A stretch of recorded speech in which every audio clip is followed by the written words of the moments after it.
Hi, do you have a project that you're not sure what's going on with, or what your assistant would do if you asked it to build the feature you want? Or do you want to get a better understanding of some code? It's time to take a step back and just ask. So, make sure you're hydrated, put on some background music, and just ask, how do I just ask?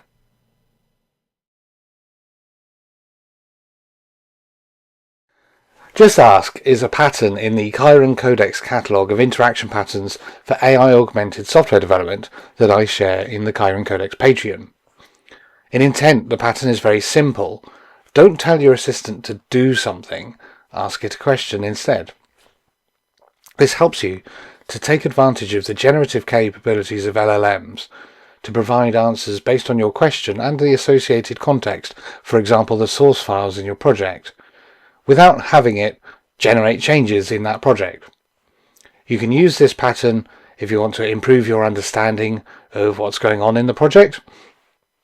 If you aren't confident that the assistant has enough information, whether it be contextual information or specific instructions in your prompts to make a change that you'd be happy with, or if you don't intend to use the assistant to make changes at all, you want to use its answers to support your learning about a project so that you can go ahead and do some work.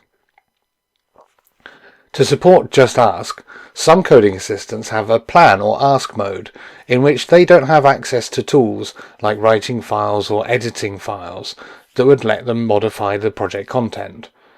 You can use this mode to be confident that the model can't skip ahead to implementation if you ask about a code change. If you're just thinking about how to validate an assumption or the general approach to using a tool or a library, you don't even need to open your coding assistant in a particular project.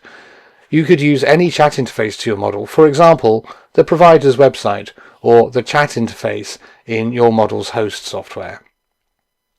So, what are some of the things that you can ask? Well, really, there's no limit at all. You can ask any question you like, and the model will generate an answer. There are some questions where the model can help to clarify your thinking or to explain complex ideas, and I've had success with asking questions such as how to validate an idea. For example, how to quickly demonstrate a product concept to potential customers to gauge whether to build it. Do I need to do a prototype? Can I use a sketch? Where should I recruit potential customers?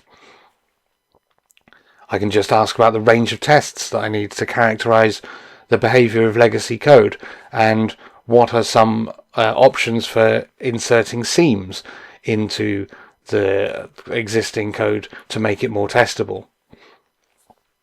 Just ask how the software in a project that you're new to implements a particular capability, or just ask whether there's existing open source software you could use to achieve a particular capability in your project without having to build software from scratch. Just Ask is so useful that there are other patterns in the Chiron Codex catalogue that build on top of it. For example, ask for alternatives. When you want the model to provide multiple answers to a question that you can compare or combine to design your approach to a task, Ask for Alternatives lets you generate multiple responses that all have different properties that you can evaluate. The Stop and Plan pattern is one that you use to ask a series of questions that help to clarify your implementation strategy before you dive in to making any code changes or getting your assistant to make those changes. So Just Ask is one of those foundational patterns that you can use in multiple contexts and that help with all sorts of tasks or just research and learning. Let's have a look at a particular example.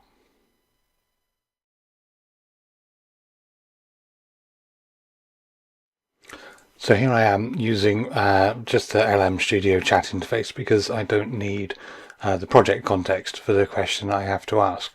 I've recently been experimenting with building app images, which are flat files that contain all of the necessary components to run an application on Linux. So they kind of bundle up all of the libraries and resources that that application needs into a single file that the kernel interprets as an executable and loads using a user space file system.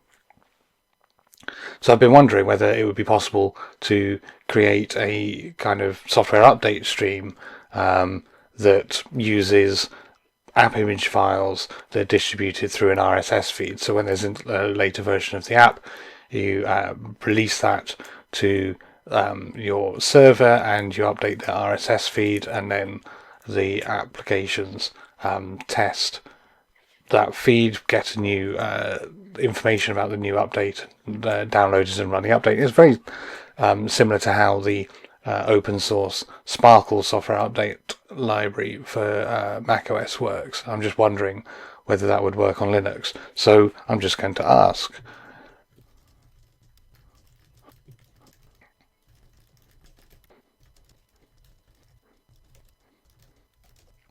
So here we go. I'm just using a local model, the Qwen 3.6 model, and it's now going through what's called the thinking phase to generate its answer.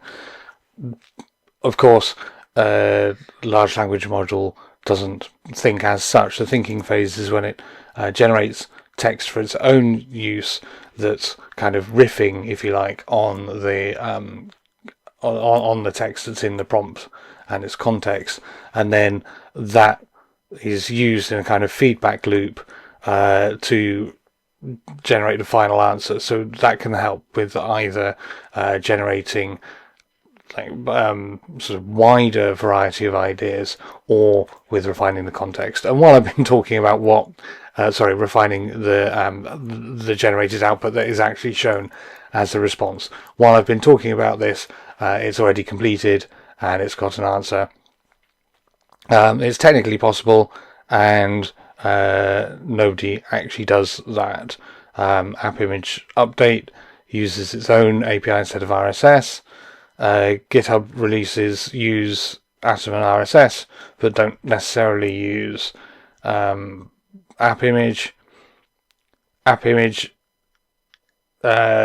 discourages automatic updates. That's interesting. Like, if I wanted to do this, it wouldn't be what the creators of the tool had in mind, so that might lead to friction if I have to make any upstream changes.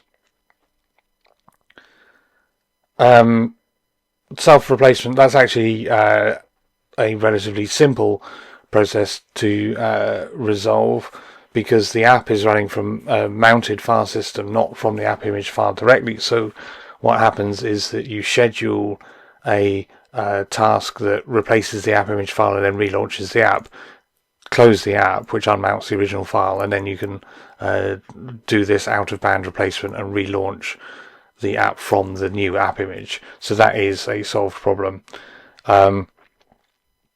And it says RSS has no built-in security. That is correct. You have to use HTTPS only feeds, and ideally you validate the you distribute the signature of the downloaded image through the feed, and then you validate that the app image that the client downloads as a replacement matches the signature in the feed.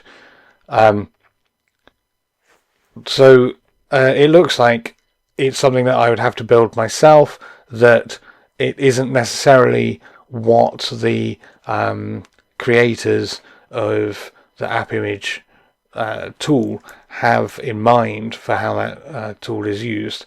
So maybe it's time for me to ask for alternatives and to think about different ways to distribute my software updates.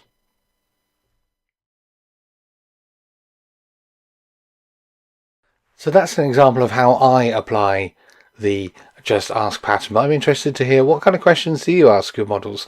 Are there things, particular parts of your work that you're willing to ask a generative AI about, but aren't willing to hand over implementation? Not yet time to hand over the reins to the assistant. How are you kind of defining that boundary between getting generative support in terms of answering questions, but not getting actual generated code? Discuss those ideas with the community in the comments for this video, or in the chat on Patreon. please consider joining the Chiron Codex Patreon, which gets you early access to other interaction patterns and exclusive content. For example, my recent review of the book If Anyone Builds It, Everyone Dies, and also supports creating patterns and creating software centaurs by learning how to augment our software engineering understanding by using generative AI. Thanks very much for watching and for your support, and I'll see you again soon.